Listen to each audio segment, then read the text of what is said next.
Hello everybody, this is a short video on ideology. I call it Ideology 101 because I'm not feeling very original today. So, ideology, let me back up for a second. We have a nice picture I took at Yellowstone because ideology can fire people up. So I thought while I talk about it, you can enjoy, this is the Grand Canyon of Yellowstone, right?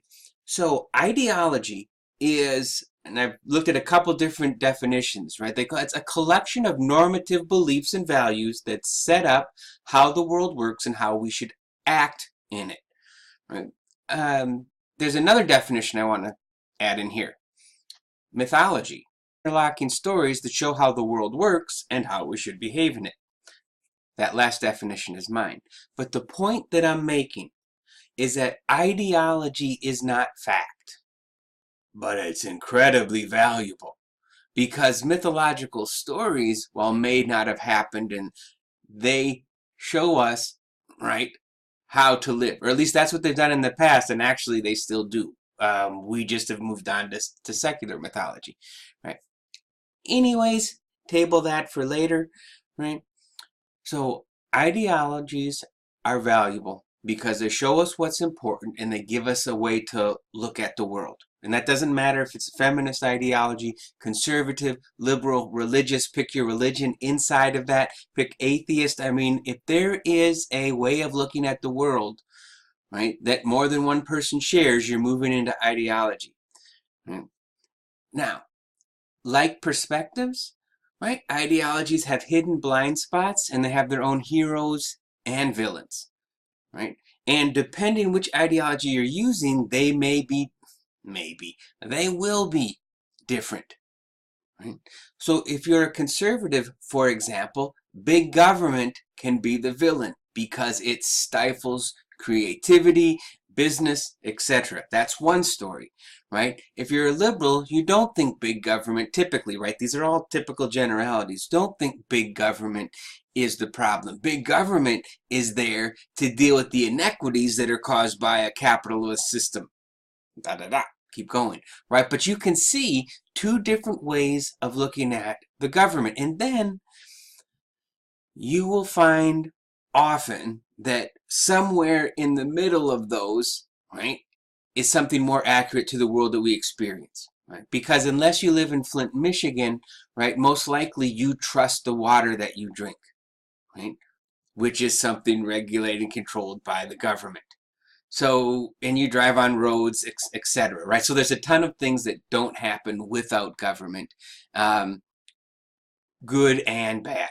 Right? So, a note on what you bring to class, which is totally welcome, whatever that is. College isn't going to change it. I mean, there's been studies on this. If you come to class liberal college, you're leaving liberal. If you come to class conservative, you're leaving conservative. So nothing I say, nothing the other teacher is really going to change that. Now, if you don't have, right, something that you're locked into, you'll be exposed to a couple and maybe you start going, hey, I like that one.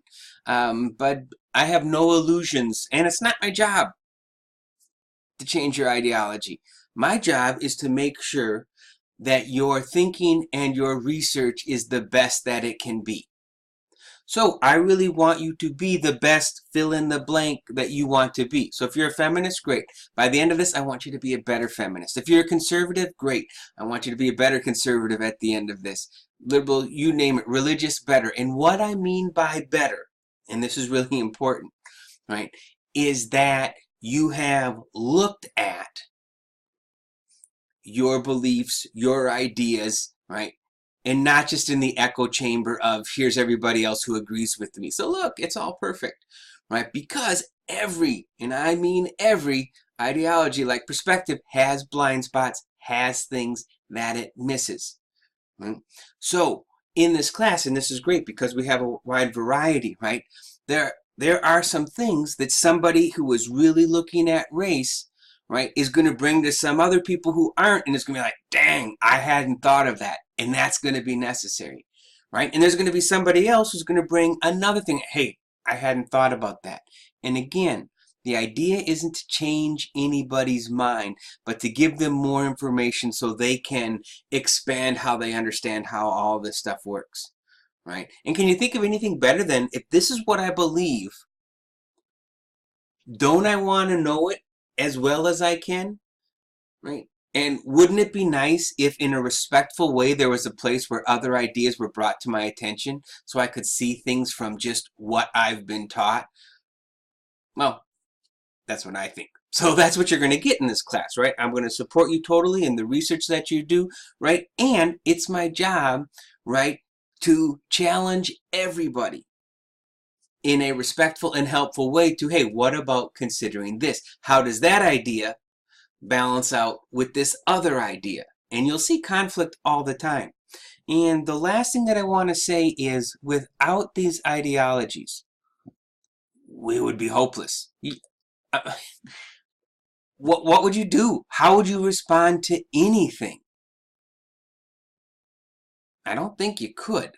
So, as we move forward, I am going to be exposing you to different ideologies, right?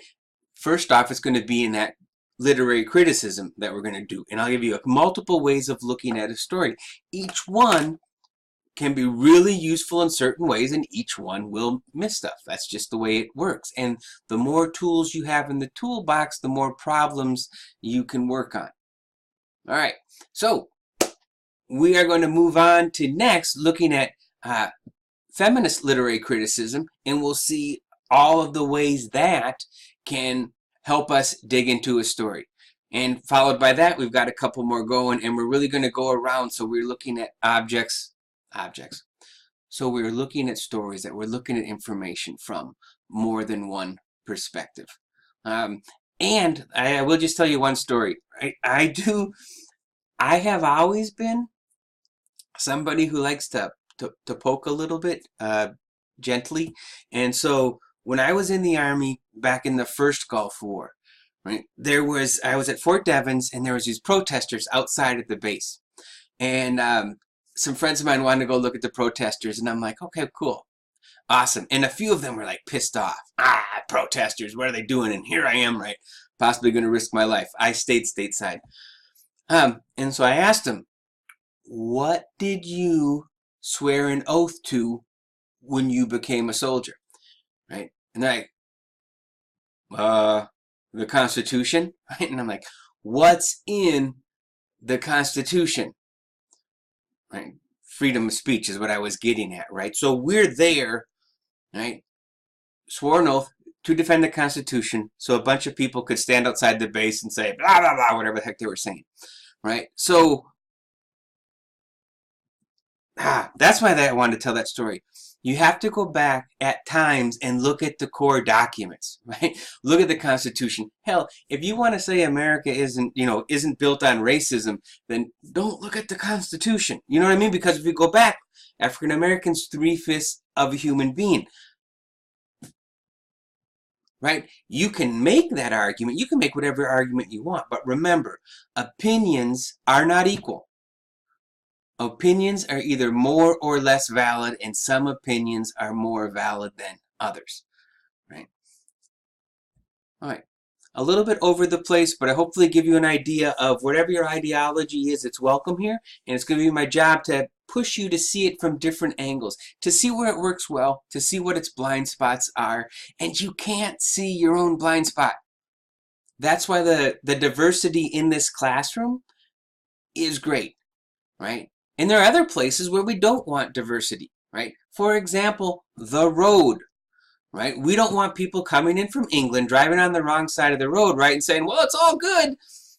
And so even in our bedrock principles of certain ideologies, we will find things that don't line up and say, no, we don't want everybody deciding on which side of the road they want to drive on, right? That is a diversity that leads to car accidents. For each story that I connect to one of the criticisms, the theories that we're going to use, I'll have a short video to help give you some direction on how to use those questions.